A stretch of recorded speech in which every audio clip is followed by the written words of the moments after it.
Sir, साबिक वज़ीर दाखिला शेख रशीद साहब ने गुफ्तगू करते हुए कहा कि इदारों के साथ हमारे ताल्लुकात बड़े अच्छे थे, अचानक से कुछ गलतफहमियां पैदा होगी जिसके बाद ताल्लुकात जो है वो वैसे नहीं रहे। आपका इस बयान पर क्या कहना है? क्योंकि बीच में जो साबिक हुकूमत के वज़रा हैं वो इस बात को डिनाई भी करते रहे और अब भी कुछ वज़रा ये बात करते रहे, जबकि साबिक वज़ीर आज़म साहब भी ये बात करते रहे कि ताल्लुकात हमारे कभी भी ख़राब नहीं थे। लेकिन शेख रशीद साहब के इस बयान पर मैं आपकी राय जानना चाहूँगी। लेकिन सबसे पहले तो दुनिया भर में जहां आज ईद मनाई गई, सबको हमारी तरफ से, हमारी टीम की तरफ से बहुत बहुत ईद मुबारक।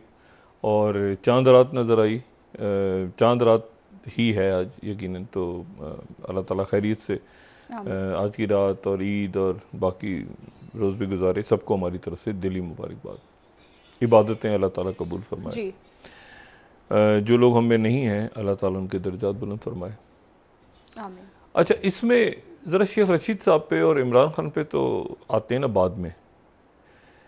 पहले ज़रा ये देखते हैं, ढूंढते हैं, तलाश करते हैं, कुछ गौर करते हैं इस बात पे कि हुकूमत कहाँ है। मतलब ये जो 3 हफ्तों से ज़्यादा शहबाज शरीफ साहब को वजारत उज़्मा की मनसब पे फायज हुए हो चुके हैं। सवाल यह है कि हुकूमत कहाँ पे है और हुकूमत के जो वज़रा हैं बहुत से, वो क्या कर रहे हैं। मतलब उनकी कारकर्दगी, कोई काबीना के इजलास, उनके कोई अपने महकमा जाती सरगर्मियाँ, वो अभी तक नज़र नहीं आ रहा, जो कि बड़ी अजब सी बात है। मतलब मिसाल के तौर पे मैं आपको इस तरह से बताऊं कि ये जो मस्जिद नबवी का अफसोसनाक वाक़या, तौहीन रिसालत सल्लल्लाहु अलैहि वसल्लम के साथ जिसको जोड़ा गया और फिर FIR कटी। अब ये कौन सी हुकूमत का ये फैसला है, ये एक सवालिया निशान है। क्योंकि इस हुकूमत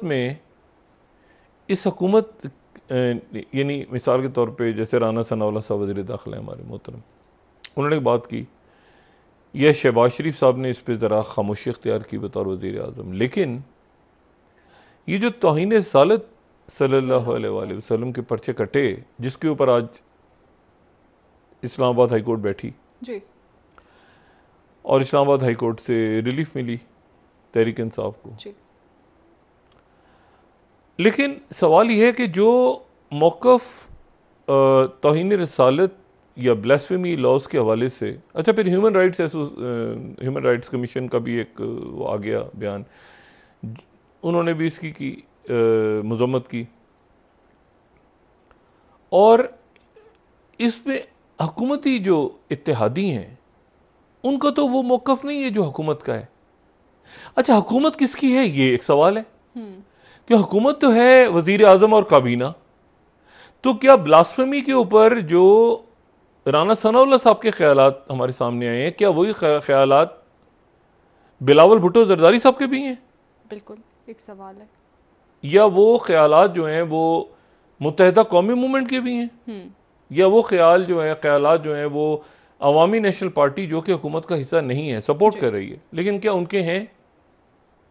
या ये जो ख्यालात हैं ये अख्तर मेंगल साहब के हैं?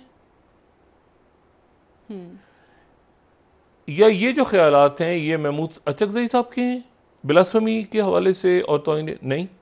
अगर हैं तो बताएं। ये तो ऐसा नहीं है। तो हुकूमत जो है वो है शहबाज शरीफ, जो पहले भी हम कहते थे कि इमरान खान और काबीना, तो यहां पर है शहबाज शरीफ और काबीना। तो क्या शहबाज शरीफ साहब और काबीना जो हैं वो ये उनका फैसला था या ये मुस्लिम लीग नून का अकेला फैसला था? ये बात समझ से कासिर हैं अभी तक हम। दूसरी जो बात है वो ये कि तमाम मकातिब फ़िक्र, और ना सिर्फ ये कि मैं आपको बताऊं, ना सिर्फ ये कि हमारे इस्लाम के मकातिब फ़िक्र या मसालिक या मुख्तलिफ जो इख्तलाफात हैं, बल्कि गैर मुस्लिमों को भी ये बात पसंद नहीं आई। क्योंकि ये अच्छा, ये आप सोचें कि वेटिकन चर्च में ऐसा कोई वाकया पेश आ जाए तो इसको कौन, या किसी मंदिर में या कोई हिंदू जो उनके मुकद्दस मकामात हैं हिंदुओं के या बुद्ध मत के किसी के मुकद्दस मकाम पे ऐसा कोई वाकया पेश आए तो क्या इसमें कोई खुशी की बात नहीं? बिल्कुल सर। तो बात यह है कि ये तो एक अफसोसनाक वाकया, लेकिन उस अफसोसनाक वाकये की मजम्मत भी हर एक ने की और इसको बिल्कुल जड़ तक जाके देखना जरूरी है कि इसके पीछे कौन से लोग थे। और मैं तो इवन मदीना मुनव्वरा की बात तो क्या, मैं तो लंदन या फ्रांस या बाकी जगहों पर भी इस तरह के जब लड़ाई झगड़े होते हैं पाकिस्तानियों के या आप कभी वो बंगाली लड़ जाते हैं जो है वो इंडियंस के साथ, इंडियंस पाकिस्तानियों से लड़ जाते हैं कभी, लेकिन मैं आपको बताऊं मोहब्बत बहुत है आपस में। आप कभी जाके वहां पे काम करने वालों को देखें तो आपको पाकिस्तानी, इंडियंस, बांग्लादेशी, नेपाली, ये सारा साउथ एशिया आपको एक ब्लॉक में नजर आता है। एक ही कमरे में, एक ही होटल, एक ही तरह का इनका मतलब एक ही जो है ना आपको तरीका नजर आता है। तो ये बहुत प्यार मोहब्बत से रहते हैं एक दूसरे के साथ। बहरहाल अच्छा, तो एक बात तो ये हुकूमत कौन सी है, ये हुकूमत का फैसला था या ये मुस्लिम लीग नून का फैसला था? क्योंकि हमें सबसे आगे तो नजर आए राना सनाउल्लाह साहब, लेकिन क्या बिलावल भुट्टो जरदारी साहब जो दुबई में हैं उनका भी ये नुक्ता नजर है ब्लास्फेमी लॉस के वाले से। और यहां पे तहरीक लब्बैक जो है वो उन्होंने खामोशी इख्तियार की जी।